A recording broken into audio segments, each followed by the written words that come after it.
Hello everyone, ओम नमो भगवते वासुदेवाय। नमस्ते।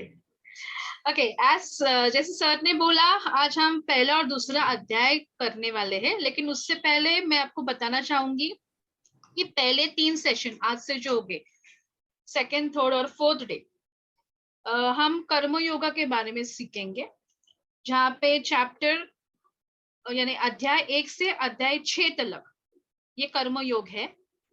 अध्याय 7 से अध्याय 12 भक्ति योग है, और अध्याय 13 से अध्याय 18 वो ज्ञान योग है। So I have divided it into 3 yogas, that is karma yoga, भक्ति योग और ज्ञान योग। कर्म योग से अगर हम शुरू करें तो it is like doing the right thing with the right spirit. Now doing the right thing in the right spirit, for example, अगर आपके घर पे गेस्ट आ रहे हो और बिन बुलाए गेस्ट आए हैं, but still you want to do something for them, but that feeling, जो भावना है काम करने की उनके लिए, वो हो जाता है कि बाबा ये बिन बुलाए क्यों आए हैं। ये first question comes in your mind, and when you are preparing something for them, that question is in your brain कि ये क्यों आए हैं, लेकिन फिर भी हम उनके लिए कुछ ना कुछ बना रहे हैं। वो भावना वो फूड के अंदर चली जाते हैं, और जब वो भावना फूड के अंदर चली जाती है, हमारा नेगेटिविटी वो फूड में चला जाता है। सो जब भी कोई आपके घर पे आए, बिन बुलाए आए, तो भी let him come, invite him with positivity. जितना हम पॉजिटिविटी से उनको अंदर लेंगे, उतना ही ब्लेसिंग्स हमको मिलेगा, उतना ही अच्छी तरह से हम अपने खुद को उस व्यक्ति के लिए प्यार दे पाएंगे। हमारे कर्मों में ये ऐड होता है, नोइंगली अननोइंगली। जब हम किसी के लिए कुछ करते हैं, हमको लगता कि ठीक है, आया है, करेंगे, चाय बनाया, कॉफी बनाया, जूस बनाया, ठीक है, फाइन, बट हम जितना दूसरों के लिए करते हैं, उतना ही वो एड ऑन होता है। भले हमें पता हो ना पता हो, लेकिन ये बहुत इंपॉर्टेंट है। जब हम पहला चैप्टर देखते हैं, तो पहले चैप्टर में क्या होता है कि हाँ, दोनों साइड पे आर्मी हमारी खड़ी है, या एक साइड कौरवास, एक साइड पांडवास है। So now everyone is ready to have that war between each other. But जब ये वॉर होता है, या जब आप बोले कि जब कोई दुश्मन हमारे सामने आ जाता है, तो वो फीलिंग होती है कि नहीं, ये मेरा दुश्मन है और मुझे इसको मारना है, कुछ भी हो मुझे इसको मारना है। लेकिन जब अपने ही अपने सामने खड़े हो, तो भले ही वो दुश्मन की तरफ से हमसे बिहेव किया हो, लेकिन अंदर से वो प्यार आ ही जाता है, कुछ भी हो। सो भले ही हम ये फॉलो करें कि फॉरगिव एंड फॉरगेट, फॉरगिव और फॉरगेट जो रहता है, लेकिन फॉरगिव एंड फॉरगेट से अच्छा फॉरगिव एंड डोंट फॉरगेट, ये ज्यादा हमको श्री कृष्ण सिखाते हैं। मत भूलो उसने हमसे कैसे व्यक्त किया है, मत भूलो उसने हमसे कैसे बर्ताव किया है, मत भूलो कि ये क्या हो रहा है। हमेशा सबको छोड़ देना उनके कर्मों पे, ये एक साइड पे सही बात भी है, एक साइड से गलत बात भी है। कितनी बार छोड़ देंगे? जैसे शिशुपाल को 100 मर्तबा भगवान श्री कृष्ण ने छोड़ दिया, 100 गलतियां माफ की उसकी, लेकिन once those 100 mistakes were done, he did that bit। लेकिन हम श्री कृष्ण नहीं है, हमसे ये नहीं हो पाएगा। इसलिए कृष्ण बोलते हैं कि अर्जुन, अगर तुम्हारे सामने तुम्हारे गुरु है, या तुम्हारे ग्रेट ग्रैंडफादर है, तुम्हारे कजन्स है, तुम्हारे मामा श्री है, तुम्हारे भ्राता श्री है, तुम्हारे दूसरे अन्य रिलेटिव्स है, पहला तुम्हारा धर्म है कि तुम क्षत्रिय हो। तुम क्षत्रिय हो यानी तुम्हारा काम है वॉर करना। जैसे हमें पहले से सिखाया जाता है, ब्राह्मण, क्षत्रिय, शूद्र, वैश्यास एंड शूद्रास। सो ब्राह्मण इज वन हु प्रीचेस, जो सिखाता है हमको, जैसे हमारे गुरु है। क्षत्रियों का काम है अपने किंगडम का ख्याल रखना। अगर तुम अपना काम नहीं करोगे, तो तुम क्षत्रिय होने के लायक ही नहीं हो, तुम तुम्हारे काम से भाग रहे हो। ये जो भागने की जो प्रक्रिया है वो तुम completely you are doing something wrong. You are not suppose to run away from any problems. For example, अगर हम स्टूडेंट्स को दिमाग में रखें, काफी स्टूडेंट्स को मैथ्स इतना पसंद नहीं आता. इनिशियल स्टेजेस मैथ्स अच्छा भी लग जाए, लेकिन जब 8, 9, 10 में जब आते हैं तब पता चलता है मैथ्स क्या चीज है भाई. That geometry and algebra, those expressions, those formulas, circle, diagram, constructions, trigonometry. But अगर आप लेकिन अगर आपका बेस अच्छा हो, 5th, 6th, 7th का अगर आपका बेस अच्छा हो तो मैथ्स गारंटीडली अच्छा आ सकता है, लेकिन उसके लिए you need to practise that. अगर आप उससे भाग चले जाओगे तो तुमको कभी भी मैथ्स नहीं आएगा. एक सिंपल एग्जांपल है. I try to share my screen. I hope it gets shared. Just give me a second. Sir, can you just make me the host so that I can share my screen?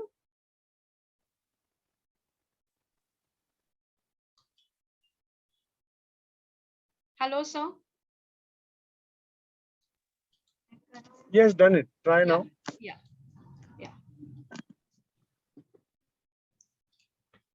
So, आप अगर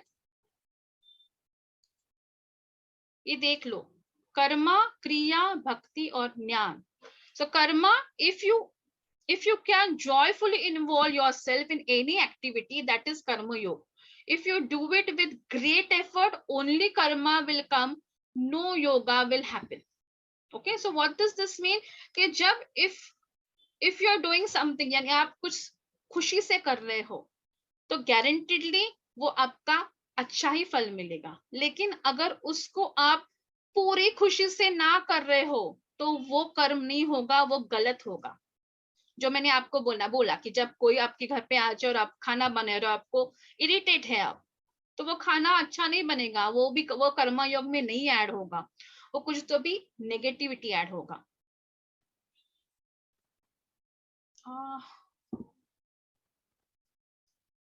What happened? Sir screen blackout हो रहा है. ये मुझे दिख रहा है स्क्रीन. नहीं, मुझे कोई एक बार रीशेयर करो. स्टॉप शेयर करके फिर से शेयर करो. yeah, I'll do that again.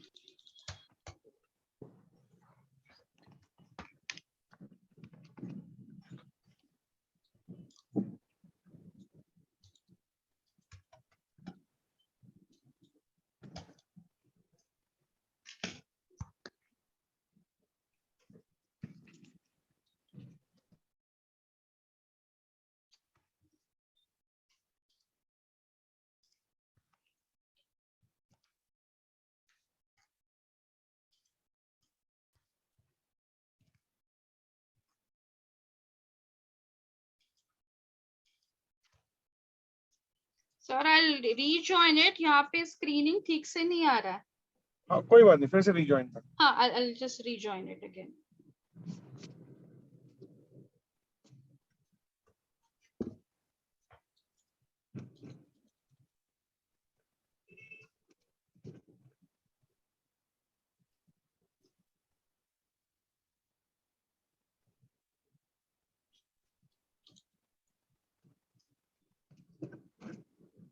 आ गए वापस शिल्पा? हाँ. Am I audible, sir? Yes, you are audible. Yeah. So हम अगर देखें तो कर्मा को जो हमने देखा कि what we do is going to come back to you. Same thing if you do it bhakti. Bhakti, if you use your emotions and try to reach the ultimate, we call this bhakti yoga. That means the path of devotion. अगर आपको कुछ चाहिए और अगर आपने भगवान से मांगा है वो, तो उतनी श्रद्धा रखो कि वो भगवान आपको गारंटेडली देने वाला है. हर टाइम अगर आपने ये बोला कि नहीं, इतना दिन हो गया मैं प्रार्थना करे, कुछ मिल ही नहीं रहा, कुछ फल ही नहीं मिल रहा, मैंने इतने उपास किए फिर भी मुझे फल ही नहीं मिल रहा, ये क्या हो रहा है? जब आप कोई डाउट लाते हो आपके मन में किसी अपने भगवान की तरफ से, तब गारंटेडली ये होने वाला है कि आपको वो चीज टाइम पे नहीं मिलने वाली है. लेकिन अगर आप अर्जुन जैसे हो जाए, अगर आप अपने भगवान को अर्जुन जैसा स्टूडेंट बने तो ही आपको सब मिल जाएगा। अभी अर्जुन जैसा स्टूडेंट मतलब क्या? अर्जुन जैसा स्टूडेंट मतलब, पहले जब कृष्ण और अर्जुन सामने थे तब अर्जुन बोला कि ये मुझसे कुछ नहीं होने वाला। तो कृष्ण बोला अगर तुम मुझे अपना दोस्त मानते हो, तुम्हें मुझ पे विश्वास है? अर्जुन ने कहा हाँ। तुमको ये पता है कि तुमने मुझे चूज किया है, कि तुम मेरे साइड पे रहोगे तब मैं मेरा वॉर गारंटीडली में जीतने वाला हूँ। अर्जुन बोला हाँ। तो अब ये सोचो कि जैसे तुम्हारा द्रोणाचार्य पे विश्वास था कि द्रोणाचार्य ही वही गुरु है जो तुम्हें गांडीव सिखाने वाले हैं, या कृपाचार्य ही वो गुरु है जिन्होंने तुम्हें बाकी चीजें एक गुरु की तरह सिखाई है, तब तुम छोटे थे, तुमने उन पे विश्वास रखा। उसी तरह अब तुम वैसे ही खुद को छोटा समझो और सोचो कि मैं तुम्हारा गुरु हूं, तब तुम मुझ पे विश्वास करोगे। अर्जुन बोला ठीक है, अगर मेरे तुम पे विश्वास करने से मेरा मन हल्का हो जाएगा, मेरे तुम पे विश्वास करने से या मुझ में ताकत आ जाएगी, मेरे तुम पे विश्वास करने से मेरा रास्ता अगर साफ हो जाएगा, मेरे तुम पे विश्वास करने से अगर मुझे लगेगा कि नहीं ये सब ठीक है, मैं ये गलत नहीं कर रहा हूं, तो मैं तुम्हारा शिष्य बनने के लिए तैयार हूं। लेकिन एक साइड पे अगर आप देखो, धृतराष्ट्र जो महल में बैठा है संजय के साथ, वो ही इज इन डिलेमा कि बाप रे अभी ये कृष्ण क्या करने वाला है, ये कुछ ना कुछ अर्जुन को पढ़ाने वाला है। तो उस वक्त जब धृतराष्ट्र के जो फीलिंग्स रहते हैं, उसके जो रहते हैं कि एक सेकेंड में आपको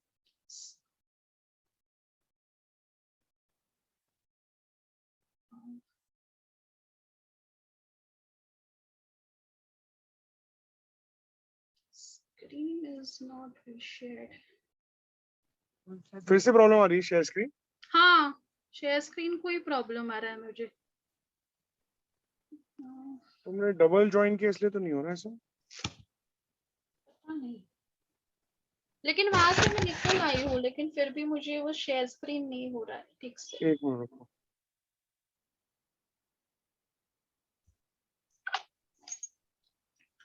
अब ट्राई करो।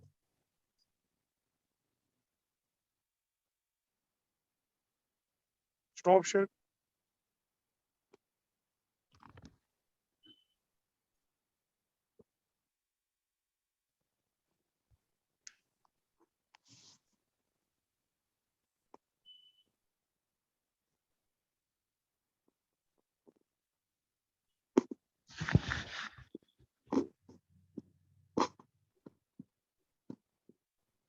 अब शेयर करो। मैंने मेरा शेयर किया था ओके, ताकि तुम्हारा अनशेयर हो जाए।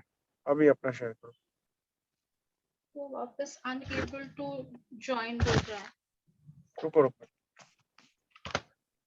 योर को होस्ट।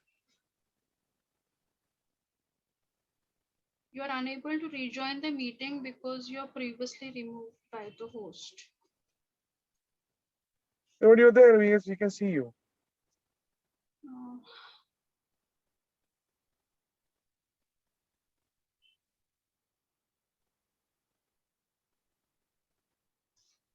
मुझे कुछ लिंक ही नहीं दिखाई दे रहा है।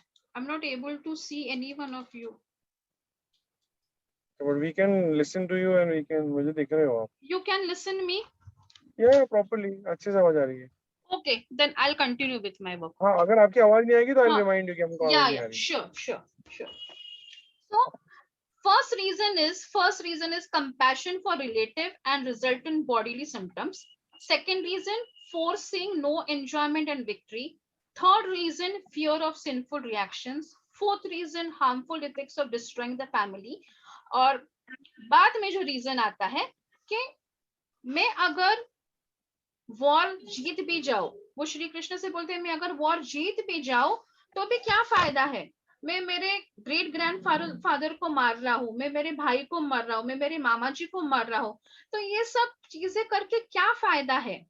तो उस वक्त जब अर्जुन कहते हैं कि इससे कोई फायदा नहीं, अगर मैं क्षत्रिय भी हूँ तो it is my complete fault, मैं किसी लायक ही नहीं हूं अगर मैं मेरे अपने लोगों को मार रहा हूं। तब श्री कृष्ण बोलते हैं कि तुमने ऐसा करना चाहिए क्योंकि तुम्हारे भाई ने 6 अपराध किए हैं, और वो 6 अपराध क्या है? तुम जब छोटे थे तब उन्होंने तुमको तुमको पॉइजन दिया था, उन्होंने आपको विष दिया था। दूसरा गुना उन्होंने वो किया था, उन्होंने आपका घर जलाया था। तीसरा गुना उन्होंने जो किया था, आपको उन्होंने वेपन्स के साथ क्या बोलते हैं उससे, हस्तिनापुर के बाहर निकाल दिया था। चौथा गुना ये था, आपसे सब आपके जो रिचेस थे, आपके पास जितना भी धन था वो आपसे उसने लूट के लिया, ठीक है। और पांचवा जो था वो बोले उन्होंने आपको वानप्रस्थ आश्रम को भेज दिया कि तुम यहाँ से 13 साल के लिए गायब हो जाओ, 12 साल तुम दिखाई ना दे दो मुझे, और 13वां साल वो अज्ञातवास का जो था वो उन्होंने दिया। उसके पहले उन्होंने उनके वाइफ को यानी द्रौपदी को जो हैरेसमेंट किया, ये छठा वाला था। तो कृष्ण बोलते हैं अगर ये अर्थशास्त्र और धर्मशास्त्र है तो तुम्हारा क्षत्रिय होने का क्या फायदा, अगर तुम अर्थशास्त्र धर्मशास्त्र के बारे में समझोगे ही नहीं। तो अर्जुन बोलता है ये अर्थ और धर्मशास्त्र मुझे समझ में नहीं आता, मुझे सिर्फ समझ में आता है कि मेरे ग्रेट ग्रैंडफादर सामने है, मेरे कजन सामने है, मेरे मामा श्री सामने है, तो मुझे ये कुछ भी नहीं चाहिए। तो श्री कृष्ण उस टाइम बोलते हैं कि देखो, अगर तुमने उनको मारा भी, वो तुम्हारा धर्म है, तुम उनके शरीर को मान रहे हो, तुम उनके आत्मा को नहीं मार रहे हो। तो उस वक्त अर्जुन को लगा ये शरीर आत्मा आप क्या बोल रहे हो, मुझे कुछ भी नहीं समझ में आ रहा, मुझे सिर्फ पता है कि मेरे सामने ये खड़ा है, मेरे सामने वो खड़ा है। सो श्री कृष्ण बोलते हैं कि अर्जुन ऐसे नहीं रहता है, तुम्हारा और मेरा संबंध इसलिए है क्योंकि मैं तुम्हारे जिंदगी में सैकड़ों सालों से हूँ। जब हमारे साथ कोई मिल जाता है, हमारे जिंदगी में कोई आ जाता है, उनका और हमारा रिलेशन बहुत पहले से होता है। वो पिछले जन्म के लोग ही हमारी जिंदगी में आते हैं, सिर्फ हमारा जो उनके साथ संबंध है वो अलग हो जाता है। फॉर एग्जाम्पल इट्स लाइक कि अगर जो हमारे अभी मम्मी पापा है, उनके वो उनके हम मम्मी पापा रहेंगे पिछले जन्म में, या उनके माइट बी एनिमीज भी हम हो सकेंगे। सो ऐसे अलग अलग रिश्तों से धरती चलती है, इन अलग अलग रिश्तों से प्रलय भी आता है, धरती भी चलती है, और सब ब्रह्मांड भी चलता है। लेकिन जो तुम्हारे साथ अभी है वो सब तुम्हारे साथ पिछले जन्म में भी थे, उसके पहले जन्म में भी थे, उसके पहले जन्म में भी थे। सो हर जन्म में जो भी आपसे मिलता है उसका आपसे पहले से ही नाता जुड़ा रहता है। सो अगर अभी के लिए तुम उनको मार रहे हो, मार डालो, अगले जन्म में वो वापस तुम्हारे पास आ जाएंगे। अगर उनका मरना मोक्ष की तरफ लेके जा रहा है तो जाने दो, तुम कुछ भी नहीं कर सकोगे इसके लिए। अगर तुमने उनको मारा नहीं, और अगर उनका ये आखिरी जन्म है, तो तुम अगर वापस गलती कर रहे हो, तुम अगर उस आदमी को मारोगे तब तुम उसको मोक्ष दे रहे हो। ये भी एक बहुत महत्वपूर्ण काम है। इसके लिए भगवान श्री कृष्ण ने और एक बात बोली है, जिसे हम बोलते हैं प्रतिभासिक सत्य, व्यवहारिक सत्य, और परमार्थिक सत्य। In English which we call it as subjective relativity, objective relativity and absolute relativity.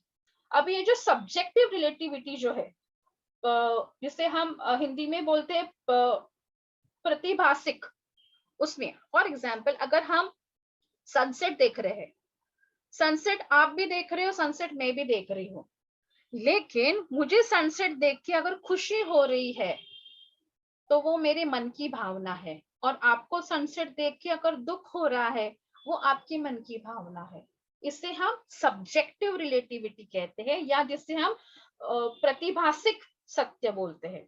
और जिसे हम व्यवहारिक सत्य जो बोलते हैं, उसमें मैं भी सनसेट देख रही हूँ, आप भी सनसेट देख रहे हो, लेकिन हम दोनों को पता है 10 के सामने आकाश जो है वो नारंगी कलर का दिख रहा है। नारंगी रंग आपको भी दिख रहा है, नारंगी रंग मुझे भी दिख रहा है। ये ऑब्जेक्टिव रिलेटिविटी है। यानी हम दोनों इस चीज को मानते हैं कि जब सूर्य अस्त हो रहा है तब मुझे आकाश नारंगी कलर का दिख रहा है।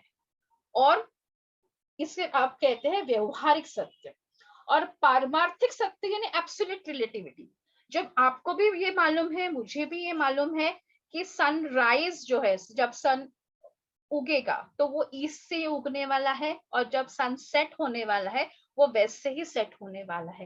दैट इज एब्सोल्यूट रिलेटिविटी, जिसे हम पारमार्थिक सत्य बोलते हैं। तो ये सत्य जो है हर एक का सेम रहता है, जिसे हम एब्सोल्यूट रिलेटिविटी कहते हैं। और ऑब्जेक्टिव रिलेटिविटी जिसे कहते हैं कि आपको भी मालूम है ये वही होने वाला है, मुझे भी मालूम है यही वही होने वाला है। सो चेंज कहाँ पे आता है? सब्जेक्टिव रिलेटिविटी में। इसे I make it much more simpler. अभी सोचो तुम एक रूम में हो, अंधेरा है रूम में, और एक कोने में एक रस्सी पड़ी है। अगर रूम में अंधेरा हो और रस्सी पड़ी है तो 1 मिनट के लिए आपको क्या लगेगा? वहां पे सांप है। और दूसरे मिनट में अगर मैं जाऊं तो मुझे वो सांप नहीं लगेगा, क्योंकि मेरा माइंडसेट अलग है, आपका माइंडसेट अलग है।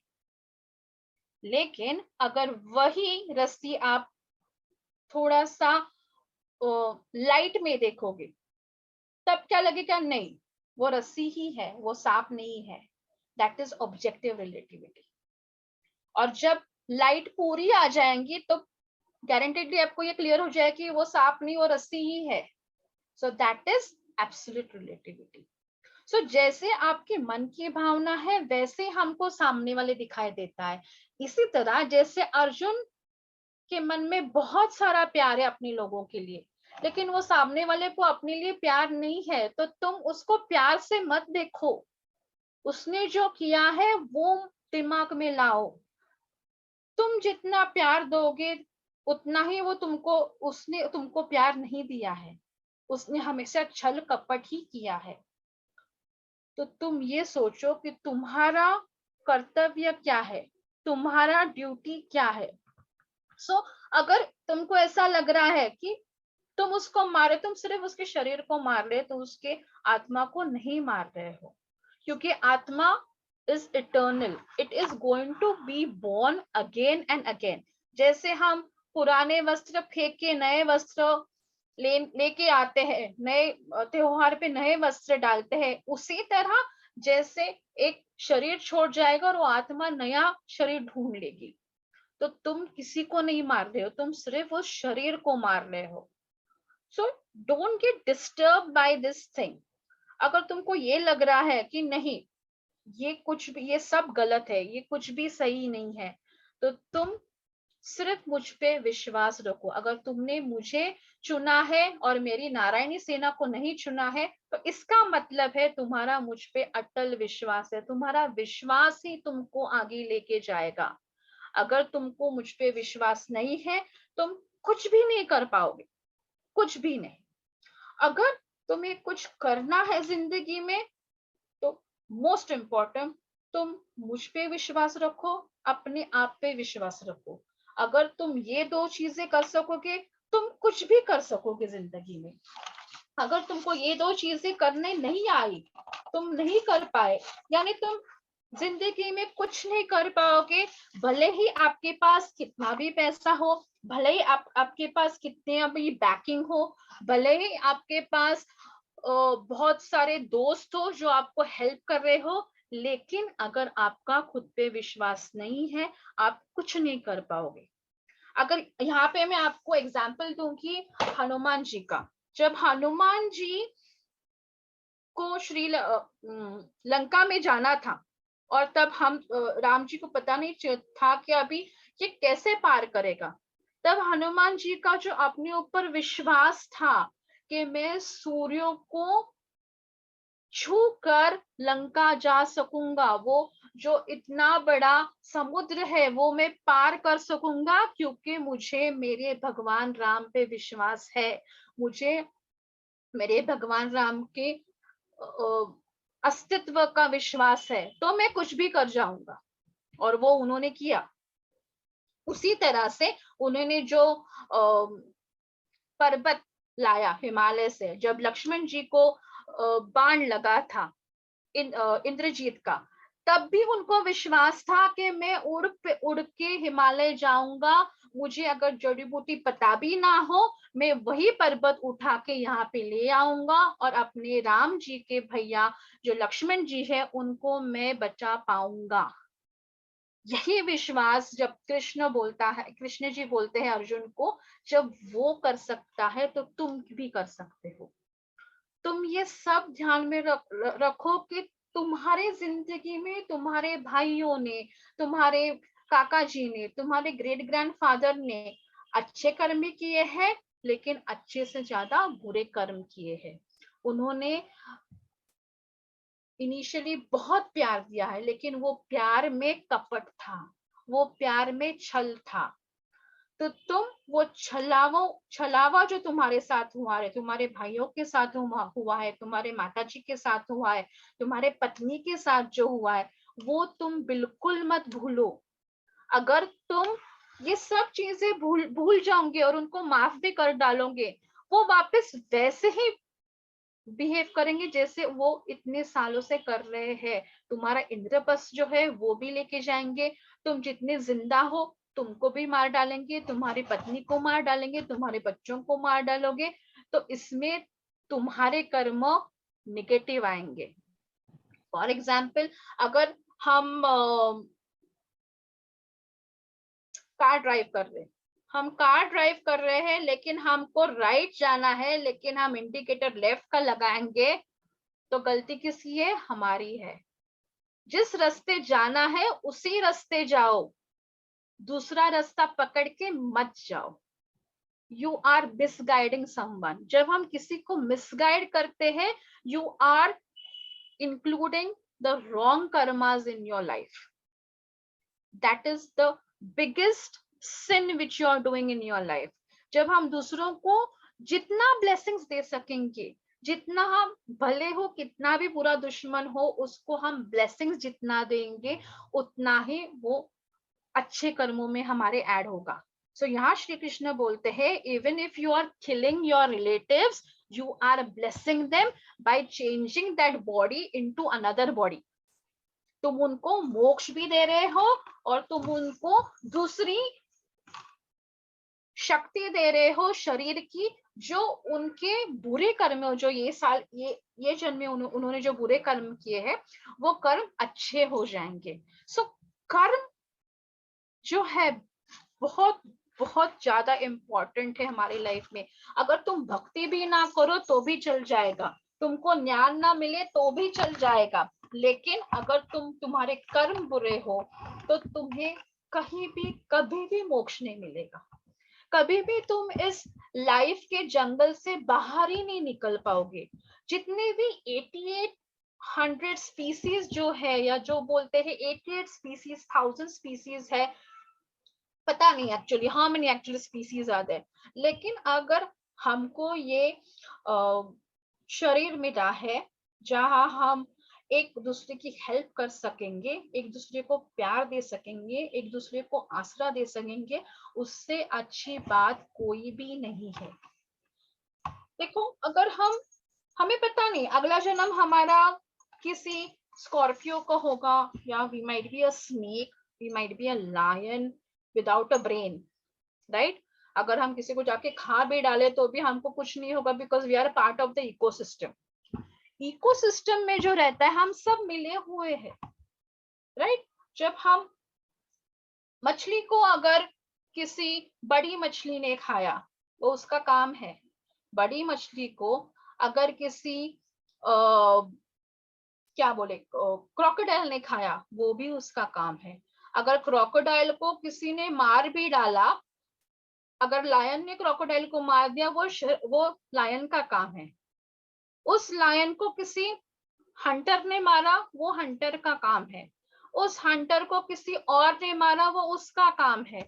सो हर किसी को अपना काम करने की जरूरत है, भले ही हमको ये पता ना हो कि हमको उसका मुआवजा मिलने वाला है या नहीं मिलने वाला है। सो मुआवजे के लिए काम मत करो, खुशी के लिए काम करो। अपना दूसरों को खुशी बांटना जो है वो बहुत इंपॉर्टेंट है। हम अभी इनिशियली व्हेन यू सी कि हर छोटा बच्चा जो भी घर पे रोता है, या हम बाहर जाते हैं तब बच्चे रोते भी है, फैमिली फंक्शंस में रोते हैं, तो आजकल का वो न्यू ट्रेंड है, मम्मी या डैडी मोबाइल दे देते हैं, कुछ ना कुछ यूट्यूब पे ऑन कर देते हैं, and the child is busy with that, but you are doing something wrong.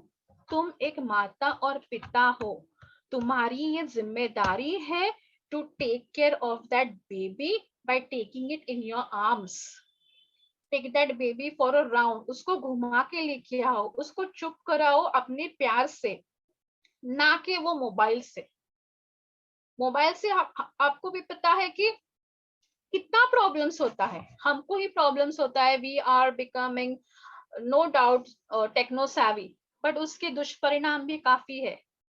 सो ये जो चीज है आपके एज अ मम्मी डैडी के कर्मा में ऐड होगी कि आपने ये गलत किया है एज अ मम्मी डैडी।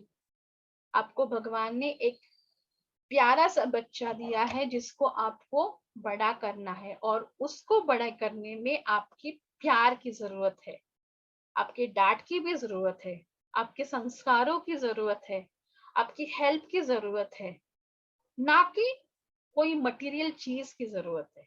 जब हम मटेरियल चीजें अपनी जिंदगी में लाते हैं, you are unknowingly doing a negative job.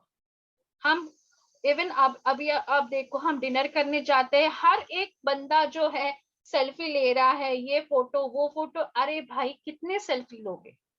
चेहरा तो वही रहने वाला है तुम्हारा। अलग जगह सेल्फी लेने से चेहरा बदल जाएगा? नहीं बदल जाएगा, वो वही चेहरा रहने वाला है। हर वक्त नया लोकेशन, नया selfie is not going to change you, लेकिन हर वक्त नया काम करने से तुम्हारे में चेंजेस गारंटेडली आने वाले हैं। तुम एक कुत्ते को खाना खिलाओ, चेंजेस आने वाले। तुम एक बिल्ली को दूध पिलाने वाले हो, चेंजेस आने वाले हैं। तुम एक फ्रेंड को हेल्प कर रहे हो, चेंजेस आने वाले हैं। तुम खुद को हेल्प कर रहे हो, चेंजेस आने वाले हैं।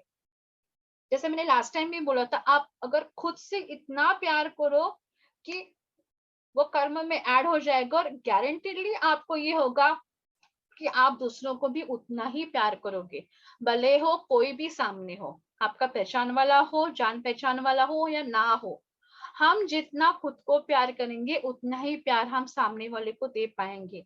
यही श्री कृष्ण बोलते हैं, अगर तुम खुद के बारे में सोचोगे, अगर तुम अपनी माता जी के बारे में सोचोगे, तुम्हारे भाइयों के बारे में सोचोगे, तब तुमको पता चलेगा कि तुम्हारा काम क्या है, तुमको क्या करना चाहिए। और हर वक्त इमोशंस, जैसे मैंने बोला था लास्ट टाइम, हर वक्त मन से मत सोचो। दिमाग दिया है हमको, दिमाग से भी सोचो। अगर तुम कहो कि हाँ मैं क्षत्रिय हूँ, लेकिन अगर तुमको वॉर ही करने का नहीं है, तुम किस काम के क्षत्रिय हो? तुम किस काम के हो?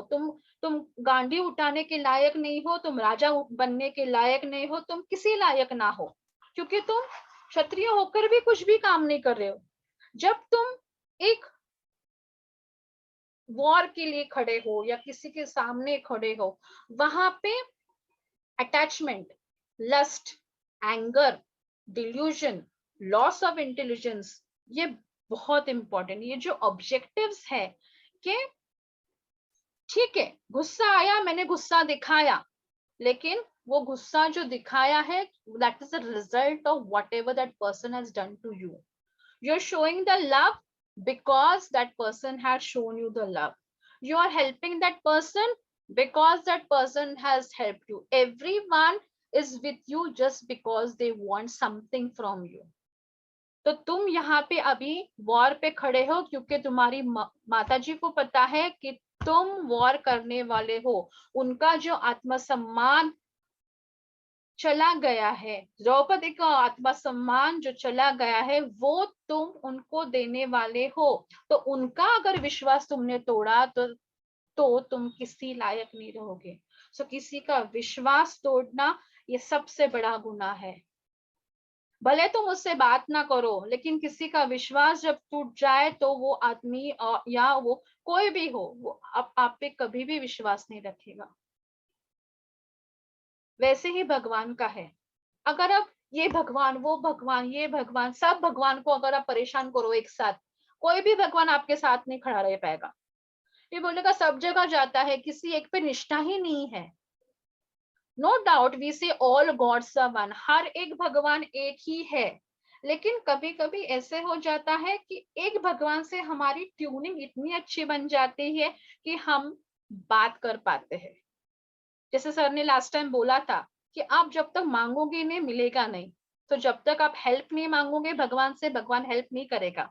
जब तक आप भगवान को पूरे मन से, श्रद्धा से नमस्कार ना करो, नामस्मरण ना करो, वो आपको हेल्प नहीं करने वाला। Another example for the simple thing I can give this. हम सब हाथों की रेखाओं पे मानते हैं। ओके, सब बोलते हैं हाथों की रेखा में सबका फ्यूचर है, पास्ट है, प्रेजेंट है। ये बात मुझे भी पहले पहले कभी कभी लगती थी, लेकिन व्हेन आई एक्सपीरियंस की जिनके हाथ नहीं है उनकी तकदीर नहीं होती क्या? जिनको रेखाएं नहीं दिखाई देती उनकी तकदीर होती नहीं है? उनकी उनकी भी तकदीर होती है।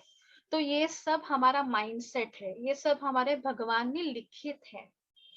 भले हाथ हो या ना हो, हाथों में रेखाएं दिखाई दिए ना दिखाई दिए, एस्ट्रोलॉजर अगर बोले ये साल में ये होगा, वो साल में वो होगा, वो सिर्फ बोलता है, लेकिन वो तब होता है जब जब उसकी घंटी बजती है। जब तक उसके मन में ना हो कभी भी कुछ भी नहीं मिलेगा। हर चीज का, जैसे हम बोलते हैं, वक्त होता है, हर चीज वक्त पे ही होनी है। ये मैं हमेशा मेरे बच्चों से, यानी मेरे स्कूल के स्टूडेंट्स हैं, उनको मैं बोलती रहती हूँ। एडोलेसेंस एज जो है बच्चों का, यानी जब वो 8, 9, 10, 11, 12, ये जो स्पेशल इयर्स है, they are biologically changes are happening in their body guaranteedly. वो अपने पेरेंट्स से इतना बात नहीं कर पाते हैं जब उनके बायोलॉजी से चेंजेस होते हैं। अपने टीचर से भी इतना बात नहीं कर पाते हैं क्योंकि शर्म आती है। अपने फ्रेंड्स से बात करते, लेकिन जब हम देखें फ्रेंड्स को और उनका एज सेम ही है, सो उनकी मैच्योरिटी भी उतनी ही है, लेकिन जितना हम उनसे फ्रेंडली रहे, they will open up to you and ask you some things which they don't understand when they are in that maturity level. For example, इसमें क्या होता है कि बहुत बार स्कूल लाइफ में बच्चे, they fall in love with someone in this age, from maybe from the age of 14 to age of 21 or 22. But that time they have to keep in mind कि पढ़ाई भी उतनी important है। No doubt the biological changes are happening, that is important, but उससे important वो feelings को अभी दबा के रखो और पढ़ाई पे ध्यान दो, that is much more important। क्यों इंपॉर्टेंट है? क्योंकि जितना पढ़ोगे उतना ही आगे जाओगे। क्योंकि हर बात की वो जो इमोशंस, जो आपके बायोलॉजिकल चेंजेस आ रहे हैं, वो आपका फ्यूचर है, वो प्रेजेंट नहीं है। प्रेजेंट आपका है पढ़ाई पे ध्यान देना। चेंजेस होते हैं, होते रहेंगे, changes are important, no doubt every change is difficult, but it is going to be happiness afterwards. लेकिन अगर आप अभी पढ़ाई नहीं करोगे, अगर आप अभी प्यार में पढ़ोगे, तो आपका जो फ्यूचर है, आपका प्रेजेंट जो है, वो गारंटेडली डिस्ट्रॉय होने वाला है। आपकी जिंदगी में जो कोई भी आने वाला है, उसका टाइम अभी आना है, वो अपने अपने टाइम पे आ जाएगा। Don't run behind people, run behind knowledge, run behind education. जितना आपको एजुकेशन मिलेगा उतना आप उभर पाओगे, उतना आप अपने आप को एक जिम्मेदार नागरिक के हिसाब से दूसरों के सामने रख पाओगे, नहीं तो कुछ नहीं होने वाला। एक एज के बाद education, no doubt education is a long process, मरने तक आप एजुकेशन करते रहते हो, but this academic education has some age boundaries. Normal education, life education continuous रहता है, लेकिन academic education has a age boundary. अगर आप वो एज में ग्रेजुएशन ना हो या पोस्ट ग्रेजुएशन ना हो या डॉक्टरेट ना हो या कुछ भी जो कुछ है, अगर आप वो नहीं कर पाएंगे, you are failing your self as a human being.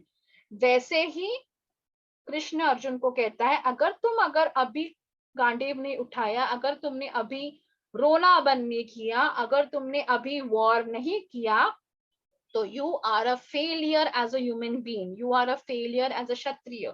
तो वो तुमको नहीं करना है। Don't think about the future कि क्या मुझे भगवान बोलेगा कि मैंने मेरे ही लोगों को मारा, मैंने ही लोगों को ये किया। मत सोचो, जो है वो अब है, जो है वो अब करो। that is important, that is very much important, is thinking of now। जो हो गया उसके बारे में ज्यादा मत सोचो। always have good relationship with the past। अगर हम 10 बार पास्ट के बारे में रिग्रेट होते रहेंगे, अगर ये किया होता तो ये होता, ये किया तो वो हो जाता, मत सोचो, इतना मत सोचो, बिल्कुल मत सोचो। क्योंकि पास्ट हमको बोलता है आगे जाओ, प्रेजेंट हमको बोलता है अभी जो है वो करो। और अगर अभी जो तुमने किया तो तुम्हारा कल अच्छा होने वाला है। आज अगर होमवर्क नहीं किया तो कल गारंटीडली टीचर चिल्लाने ही वाली कि टीचर क्या प्यार से नहीं बात करने वाली। टीचर को ऐसे लगता है अगर अभी मेरे बच्चे ने स्टडी किया तब मेरे बच्चों को रैंकिंग आएगा, तब मेरा स्टूडेंट अच्छा कर पाएगा, तब मेरा स्टूडेंट इंजीनियर बढ़ पाएगा, तब मेरा स्टूडेंट डॉक्टरेट कर पाएगा, तब मेरा स्टूडेंट अलग अलग जो ब्रांचेस है वो कर पाएगा। Same is with parents. Parents को क्या लगता है, जो मुझे नहीं मिला वो मेरे बच्चे को मिलना चाहिए। यहाँ भी श्री कृष्ण वही बोलते हैं, तुमने मुझे बोला है ना शस्त्र मत उठाओ, मैं नहीं उठा रहा, लेकिन मैं नहीं चाहता कि तुम चुपचाप बैठो। मैं शस्त्र क्यों नहीं उठा रहा, क्योंकि मुझे तुम पे भरोसा है। मुझे पता है तुम एक अच्छे क्षत्रिय हो, मुझे पता है तुम एक अच्छे बच्चे हो, मुझे पता है तुम अच्छे डिसाइपल हो। तुम तुम्हारे द्रोणाचार्य के सीख को गलत नहीं करोगे, तुम अपने दादाजी की सीख को गलत नहीं बताओगे, इसलिए तुम अच्छे बच्चे हो, मुझे तुम पे विश्वास है। वही विश्वास पेरेंट्स का अपने बच्चों पे होना चाहिए और अपने बच्चों का अपने पेरेंट्स पे होना चाहिए। अगर बच्चों का पेरेंट्स पे से विश्वास चला गया तो भी प्रॉब्लम होता है, और अगर पेरेंट्स का बच्चों पे से विश्वास चला गया तो भी प्रॉब्लम होता है। You need to balance that, because in this changeable years the things are that कि इतनी चीजें होती है आसपास में कि मेरा बच्चा भी वैसे है या मेरे डैडी मम्मी भी वैसे ही है, ये बहुत क्वेश्चंस रहते हैं। सो बात करो, कम्युनिकेशन इज वेरी इंपॉर्टेंट। इसीलिए यहाँ भी श्री कृष्ण बोलते हैं तुम्हें जो भी क्वेश्चन है, तुम्हें जो भी प्रश्न है पार्थ, तुम मुझसे बात करो, तुम मुझसे जो भी प्रश्न पूछोगे मैं उसका जवाब तुमको दूंगा। और ये जवाब सुनकर अगर तुम्हें लगता है मैं गलत हूं तब तुम वॉर मत करो, लेकिन मैं जो तुमसे बताने वाला हूं ये 100% सही है। You are suppose to do the things which you are suppose to do it. So जो अध्याय या जो चैप्टर्स 1 में है या 2 में है, that is all about Karma, कि तुम जितना करोगे उतना ही तुमको मिलेगा, तुम जो बोओगे वही तुमको मिलेगा। So as you sow that you reap. तुमने प्यार किया प्यार मिलेगा, तुमने गुस्सा दिया गुस्सा मिलेगा, तुमने क्लेश किया क्लेश मिलेगा। लेकिन अगर तुम सबको प्यार बांटते चलो तो कोई ना कोई तो तुमको जरूर प्यार करेगा, कोई ना कोई तुमको जरूर सहारा देगा। भले ही nowadays people love to stay alone, people love to be solitude, because people का दूसरों से ऊपर क्या विश्वास चला गया है। इतनी चीजें होती है कि नहीं बाबा, हम अपने अकेले अच्छे हैं, हम अपने भले अच्छे हैं। So instead of relatives people are getting attached to the people who meet them with heart. हम हमारे दोस्तों पे ज्यादा विश्वास करते हैं ज्यादा then relatives.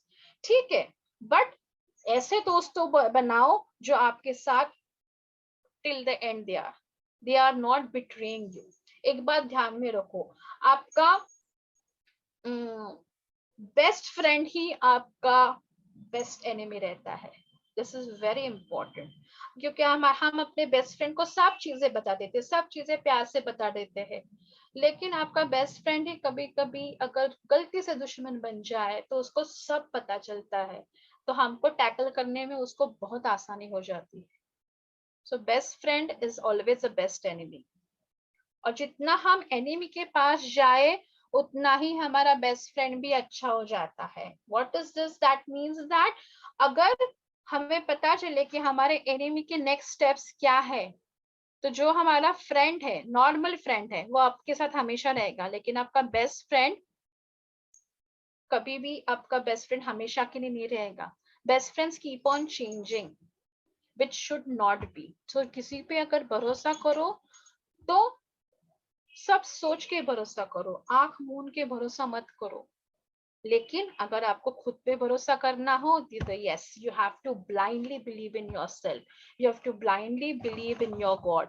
May it be Shri Krishna, may it be Ram ji, may it be Hanuman ji, may it any devi maa, may it be Ganpati, may it be Jesus, may it be Allah, anyone, but complete believance is very important.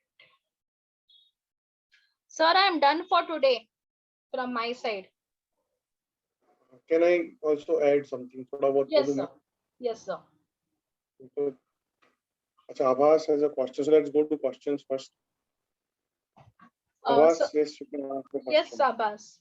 Ma'am मुझे question था कि जैसे आपने बोला कि शुरू के 2 अध्याय कर्म पर है, हाँ तो अर्जुन भी तो गलत कर्म करने जा रहा है, हाँ, तो फिर उसका मतलब अगर वो that's भी अच्छा कर्म करना चाहिए। तुम कैसे बोल नहीं, रहे हो Abbas?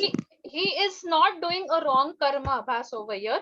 He is doing the correct karma, because the relatives which have hampered his life, the relatives which have disowned his mother and his brothers and his wife, so he is taking the revenge. जैसे मैंने पहले भी बोला था, forget and forgive नहीं होता है, forget and forgive and remember the person what that person has done. So this is taught by Shri Krishna that अगर किसने आपसे गलत किया हो, so try to take revenge out of it, because you are a क्षत्रिय। तुम ब्राह्मणों जैसा काम नहीं कर सकोगे कि छोड़ दो, जाने दो। तुम क्षत्रिय हो, इसलिए तुमको क्षत्रियों का ही काम करना है। So that is his work, so he has to do his work with complete worship. सो मतलब killing is not a bad कर्म। No, नहीं, मैं बोलता हूँ एक Abbas, हाँ मैं बताता हूँ। हाँ देखो, हर इंसान का जो कर्म है ना, वो रिश्तों से बना है। जैसे आप, तुम्हारा कर्म तुम्हारी मम्मी के लिए भी एक कर्म है, तुम्हारी बहन के लिए भी एक कर्म है, तुम्हारे चाचा के बेटे के लिए भी एक कर्म है, और तुम्हारे पड़ोसी के लिए भी एक कर्म है। कर्मों का बंधन हमारा सबके साथ रहता है, लेकिन जो वेटेज है ये अलग अलग होता है। तुम्हारे पड़ोसी के साथ जो कर्मों का वेटेज है वो तुम्हारी माँ के साथ कर्मों के वेटेज से अलग रहेगा। करेक्ट। जब हमको सेलेक्ट करना पड़ता है कि हमको कौन से, कभी कभी ऐसी सिचुएशन, कभी कभी नहीं, अभी तो रेगुलरली ऐसी सिचुएशन आती है कि आपको डिसाइड करना पड़ता है कि किसके साथ कैसा बिहेव करना पड़ेगा, तो तुम्हें तुम्हारे वेटेज जो तुमने कर्मों के लिए उसके हिसाब से डिसाइड करना पड़ेगा। अर्जुन का अपनी वाइफ के लिए भी कर्म था। अगर अर्जुन का कजिन ब्रदर उसके वाइफ के भरी सभा में कपड़े उतारता है, तो उसको ये चुनना पड़ेगा कि मेरे वाइफ के लिए कर्म बड़ा है कि मेरे कजिन के लिए कर्म बड़ा है। और वहां पे श्री कृष्ण बोल रहे हैं, तू अपने कर्मों में जब तू चुन रहा है ना, तो वेटेज देख तो कृष्ण बोल रहे हैं तेरे वाइफ का तेरे लिए कर्म ज्यादा बड़ा है बजाय तेरे कजन के कर्म के लिए। और अगर तेरे वाइफ के कर्म को तू पहले रखता है, या तेरी मम्मी के की जो इंसल्ट की उसके कर्म को तू पहले रखता है, तो कजिन का कर्म बहुत बड़ा कर्म नहीं है। तो फिर देन यू हैव टू, मतलब वेटेज के हिसाब से कौन सा कर्म निभाना है वो निभाना पड़ेगा। और जो भी कर्म हम निभाएंगे, मतलब आज जिस सिचुएशन में हम लोग हैं, या अर्जुन जिस सिचुएशन में वहां खड़ा है लड़ने के लिए, वो उसके पास्ट कर्मों से वहां पे खड़ा है वो। लेकिन अभी जो वो करेगा वो उसका फ्यूचर कर्मा डिसाइड करेगा। अगर वो नहीं लड़ता है तो उसके भी कॉन्सिक्वेंसेस होने वाले हैं, और एक वो लड़ता है उसके भी कॉन्सिक्वेंसेस होने वाले हैं।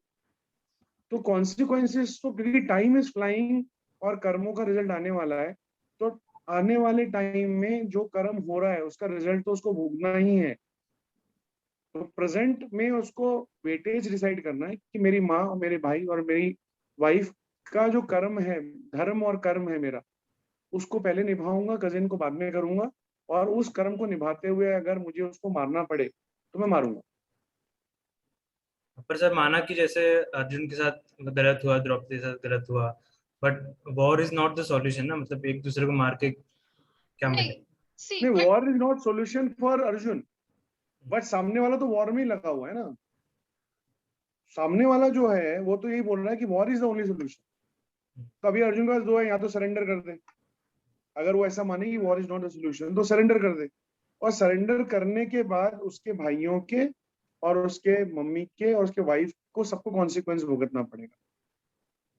और अगर वो सरेंडर नहीं करता है और फाइट बैक करता है, उसमें वो जीत भी सकता है और हार भी सकता है। वो हम आगे देखेंगे कि हार क्यों हो रही है, जीत क्यों हो रही है, लेकिन फाइट बैक करना उसका कर्म है। तो कर्मों, काम तो करना ही है, काम नहीं करना भी एक काम है।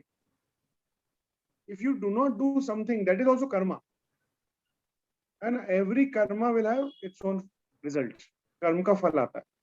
तो आप अपना कर्म करते जाओ, और and you don't have a choice, काम तो करना पड़ता। नहीं काम करना भी एक काम करना ही, कि मैं काम नहीं कर रहा हूँ, उसका भी रिजल्ट आएगा। सो कॉन्सिक्वेंसेस जो है ना, वो कॉन्सिक्वेंसेस को ध्यान में रखते हुए, वेटेज को ध्यान में रखते हुए, जो अपना कर्म है वो तो कर्म कर्म करना ही है। नहीं करने के कॉन्सिक्वेंसेस और उसको जब वेटेज में ध्यान रखेगा, और सामने वाला क्यों तो वॉर ही लेके बैठा हुआ है, तो then we'll have to fight. और जब भगवत गीता का बहुत ज्यादा यूसेज कलयुग के लिए लिखी गई थी, मतलब कलयुग में बहुत एग्जाम्पल्स आएंगे। ओके, कलयुग में बहुत एग्जाम्पल आएंगे, और उसी लिए भगवत गीता आई है, क्योंकि कलयुग में ऐसे कई जगह सिचुएशंस आएंगे जहां पे हमें रामायण में उसका जवाब नहीं मिले, लेकिन उनका जवाब हमें युग के हिसाब से गीता में मिले। और Abbas, this I can give you one example of Kalyug. क्या होता है अभी, एक फ्रेंड है मेरी, शी गॉट मैरिड थ्राइस, 3 बार उसका डिवोर्स हो गया, और चौथी बार she decided not to get married now. Okay, so ये जो है उसका कर्मों का हिसाब है। पिछले कर्म में उसको सब मिला होगा और उसने वो एक्सेप्ट नहीं किया होगा प्यार से। सो इसलिए ये जन्म में उसको प्यार मिलके भी नहीं मिल रहा है। That is addition of her karmas what she did in the back.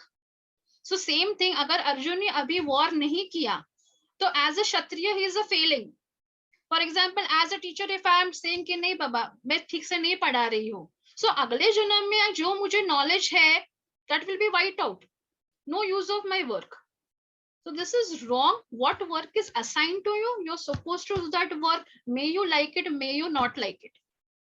अभी जो मर्डरर्स रहते हैं उनका कर्म वही है, वो उस आदमी को मार रहे हैं क्योंकि पिछले जन्म में वो आदमी ने कुछ तो भी उसको किया है, इसलिए उनको मर्डर होता है।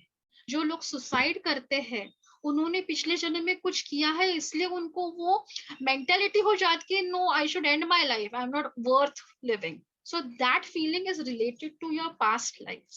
May you were humans or maybe you were animals.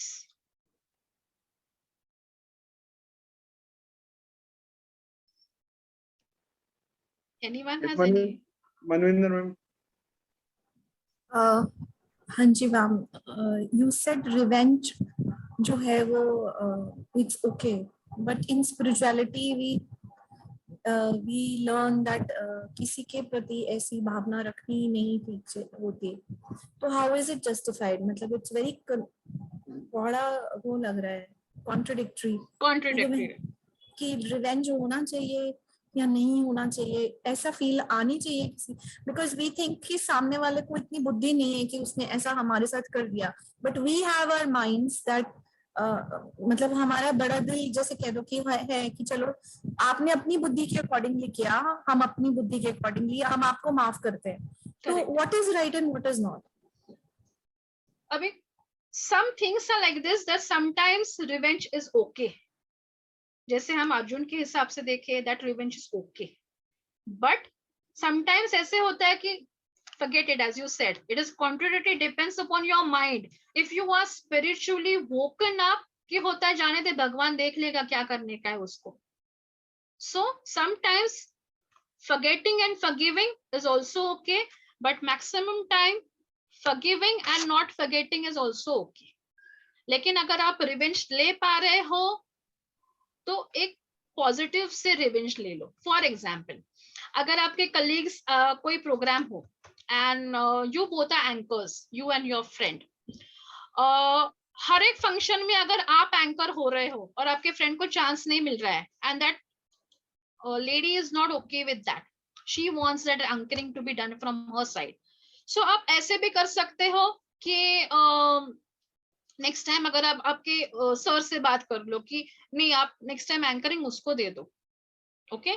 लेकिन जब जितना एंकरिंग होल्ड आपका है उतना उसका नहीं है, सो गारंटीडली नेक्स्ट टाइम उसको समझ में आया कि नहीं, जितना मेरे फ्रेंड का होल्ड माइक पे है उतना मेरा होल्ड नहीं है. So that is revenge in disguise, कि आपने उसको हेल्प भी किया है, आपको उसको समझाया भी है कि तुमसे अच्छी मैं हूँ, तुमको आता है एंकरिंग, लेकिन जितना मुझे आता है, जितना मैं ऑडियंस को हैंडल कर सकती हूँ उतना तुम हैंडल नहीं कर पा रहे. So revenge in a good way also is okay and not taking revenge is also a good way. But यहाँ पे क्या बोलते हैं Shri Krishna, that after doing so many things to you, you need to take the revenge, you just can't sit back. देखो before war also Krishna had gone for peace, कि नहीं करना है वॉर. युधिष्ठिर ने बोला था कि हमको वॉर नहीं करना है, तुमको जो चाहिए वो ले लो, आप मुझे मेरा इंद्रप्रस्थ दे दो, I am happy with that. But your Duryodhan was that no, you will not get that also, you will not get this also. So this is mindset of Duryodhan कि नहीं मुझे सबको मार के जीना है. लेकिन अर्जुन का कैसे, मुझे सबको मार के जीना नहीं है, मुझे मेरे सब लोग चाहिए. जब उसका प्यार जब कृष्ण देखता है कि नहीं तुम गलत हो अर्जुन, जो सामने वाला है वो तुम्हें प्यार नहीं कर रहा है, वो तुमसे छल ही करने वाला है, सो तब तुम्हारा रिवेंज लेना जायज है. It is not wrong at all.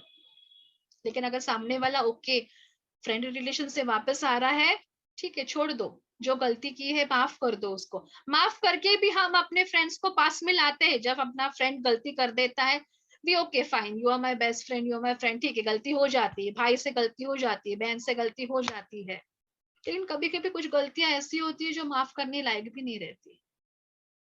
So that time you can think in other way.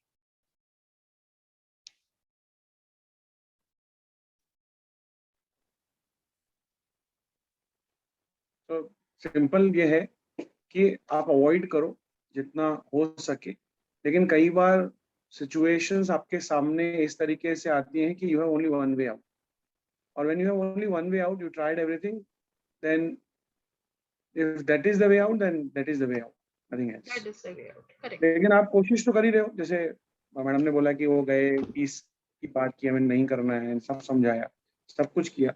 सब कुछ करने के बाद भी एक ही रास्ता बचता है, तो we have to go that way. So that is what it is difficult to understand or rather implement, but law of karma also says कि even मेरा ऐसा मानना है, मेरा पर्सनल पॉइंट ऑफ व्यू है कि अगर आप रिवेंज ले, सब कुछ करने के बाद भी ले रहे हो, you are destined to take it. आप कितना भी अवॉइड करोगे आपको करना पड़ेगा. और इसमें एक कॉन्सेप्ट होता है निष्काम कर्म का, जो हम आगे देखेंगे गीता में. एक निष्काम कर्म करके कृष्ण ने बताया. निष्काम कर्म होता है whatever you are doing, good or bad, you have to have 100% faith that you are not doing it, but you've been told to do. मतलब आपसे करवाया जा रहा है और करवाने वाला कृष्ण है, मतलब whatever supernatural powers you believe in.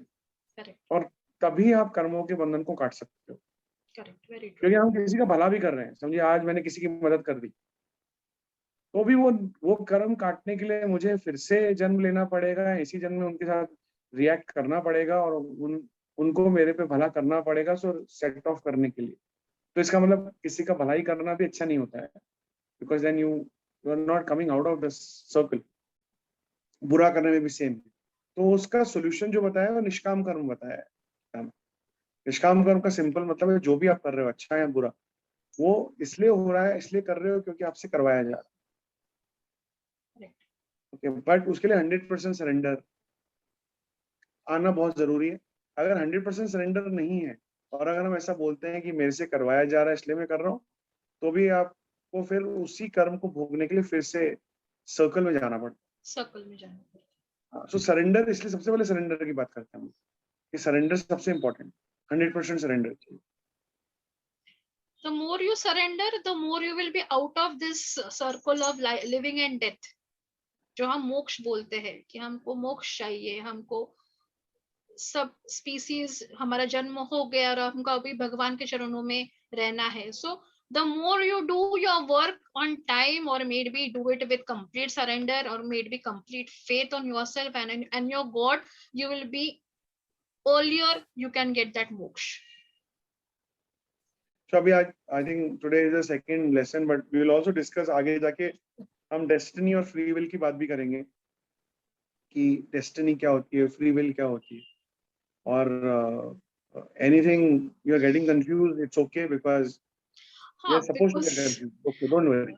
Because the more you confuse, the more questions you can come in your mind. क्योंकि गीता ऐसे है कि जितना पढ़ो हमेशा कुछ अलग ही समझ में आता है. और एक मेरा सजेशन और है कि between today and next lesson आप भी कोशिश करो पढ़ने की, इंटरप्रेट करने की. गूगल पे पढ़ो, कुछ वीडियोस देखो. एंड हमने ये गैप बीच में 3-3 दिन का इसलिए डाला कि अगर आपको टाइम मिले, आधा घंटा, पौन घंटा, आप यूट्यूब पे वीडियोस देख सकते हो स्पेसिफिक अध्याय के ऊपर. आपके पास अगर घर पे गीता है, आप उसको पढ़ने का कोशिश करो. ऐसा नहीं कि सारे श्लोक पढ़ लिए, एक श्लोक पढ़ लिया, 2 पढ़ लिया, जितना समझ में आया समझा. But let's try to ask these questions from supernatural powers, and you will be answered. And we will try to answer from our mind. Like, Shilpa is answering from her mind, I am answering from our mind. But I 100% believe कि आपको अपने दिमाग में उसका जवाब मिलेगा. You will get the answer. हो सकता है आज ना मिले. जो सवाल confusion पैदा हुआ है उसका जवाब अब सबको मिलने वाला है. And now next lesson में हम 3rd और 4th अध्याय के बारे में बात करेंगे. उसमें भी कर्मयोगी है. तो हम मेरा सजेशन है कि आप उस पर थोड़ा सा अध्ययन कीजिए. whenever you get time, however you get time. Yes, Veena. Sir, one question. I read today, you should not open your heart to the people who don't care about your feelings. Your feelings are nothing but drama for them. It is correct for today's session? Correct. जैसे मैं बता रहा था कि हम सबका हर किसी के लिए कर्म और धर्म है, वैसे हमारे खुद के लिए भी कर्म और धर्म है. हमारे खुद के लिए मतलब मैं कौन हूँ, अभी बहुत डीप टॉपिक है मैं कौन हूँ पे. बट जो भी अभी वीणा है, वीणा भी एक कैरेक्टर है, एक पर्सनालिटी है. और आपका वीणा के लिए एक धर्म है, मेरा कैलाश के लिए एक धर्म है. मैं कैलाश नहीं हूँ, ये तो पक्का है. मैं कैलाश नहीं हूँ. कैलाश मेरा नाम है, लेकिन मैं कैलाश नहीं हूँ. बहुत कंफ्यूजिंग है जो मैं बोल रहा हूँ, लेकिन मेरा कैलाश के लिए भी धर्म है. और वो धर्म है कैलाश की सुरक्षा करना, कैलाश पे भरोसा करना और कैलाश को भरोसा दिलाना कि सुपरनेचुरल पावर्स हैं. वहीं से आता है कि आपकी जो फीलिंग्स हैं उसको प्रोटेक्ट करना ताकि कोई उनको हार्म ना कर सके भी जरूरी है. क्योंकि अगर आपकी फीलिंग को आप प्रोटेक्ट नहीं करोगे तो कोई और नहीं करने. तो इसलिए आपको बहुत सेलेक्टिव लोगों के सामने ही अपनी फीलिंग की बात करनी पड़ती है. बहुत सेलेक्टिव लोग. क्योंकि मोस्ट ऑफ लोगों के लिए वो ड्रामा है, वो समझ ही नहीं पाएंगे, क्योंकि हम जजमेंटल हैं, हर चीज के लिए जजमेंट ले लेते हैं, और नॉन जजमेंटल होना बहुत डिफिकल्ट है, पॉसिबल है बट बहुत difficult. Sir, I have a question. Yes, Ashwini. Yes. So, I think Shilpa ma'am was beautifully explaining about relationships and कैसे एक दूसरे के relationship वो carry करते हैं, if at all we don't finish that karma in specific timeline. She spoke about happiness, etc. So, I think ये सब they'll be inscripted in some shlokas, right? I think उन्हीं से, Yes. right? Yes. It'd be fantastic if at all you can also, मतलब if we can together learn those one or two shlokas, it's not like everything. Very impactful one or two shlokas which we can actually use it in our daily lives. Okay. If we have to explain to somebody just whatever we learn from you, right? Those two lines, if at all we tell these lines and then explain it to them, I think it's amazingly impactful for self. I think it's like and also for people around us. So is there any possibility that we can all learn that shloka, one or two, anything, not everything, but one or two together? Is it possible? Like मेरा एक suggestion है Shilpa ma'am, इसमें छोटा suggestion है, if possible for you, कि when you are also studying, maybe one shlok per day, whatever is your favorite from the lesson you are reading, only one shlok, you can put it in the WhatsApp group and let people dig deeper in that. मेरा एक ही श्लोक है जो मैं हमेशा पास में रखती हूँ, यदा यदा हि धर्मस्य. That is my most favorite shlok, which I will be explaining to you very soon. I've kept that at bay because from the time I understood Shri Krishna, from that time, that is my the most favorite shlok, or maybe Om Namo Bhagavate Vasudevaya. These two things are the best thing for my life. Is whatever I am at present in front of you, whatever I'm doing just now as a teacher or maybe as a preacher, I am doing just because of that. Got it. The reason why I asked this, if I can just take one more minute. Sure. The reason why I asked this is, many of the shlokas, for many of us, we don't understand the Sanskrit script. Sanskrit meaning of. Right? And it's so difficult to pronounce. So recently I was in one of the Sangam talks, one of the guys was giving the lecture. He spoke about one shloka. He spoke about, he said, Adhishthanam Pratakarta Karnam Cha Pratakvidam. And the way he was pronouncing it, it was very easy to grasp that. Right? Then when he spoke about the meaning of it, it was like a tube light, right? It just enlightens. So that's the reason I was saying pronunciation is something at all one shloka also. It will be amazing to learn. It's just a thought. It's at the end of the day. No problem at all, sir. I will surely share this in WhatsApp group. No problem. Surely. The best 10 shlokas which I follow, I will surely share those shlokas and the meanings of it, so that whichever shlok goes with your mindset, you can check out with that and you can follow that shlok. Do one by one, Shilpa. Don't put all 10 together. No, one by one. Indigestible ho jayega. Indigestible hoga. So we are 9 minutes over today, but I think we had a wonderful discussion. I'm very happy that we had questions, because questions are coming, because doubts are coming. Doubts. And this is a sign that Gita is getting inside you. Yeah, true. It's a sign that Gita is getting inside. That's why questions are coming. सवाल आ रहे हैं, मतलब गीता आपके अंदर जा रही है. So let's celebrate that you're learning and just surrender. And we'll meet up on Saturday now. Sure. Saturday same time 7:30 to 8:30. और बीच में 3 दिन पढ़ने की कोशिश कीजिए. Watch some YouTube videos or do something where you can dig deeper, and whatever is right for you will come in front of you. Okay. Just search. And thank you, Shilpa ma'am, for today. And thank you everyone for joining in.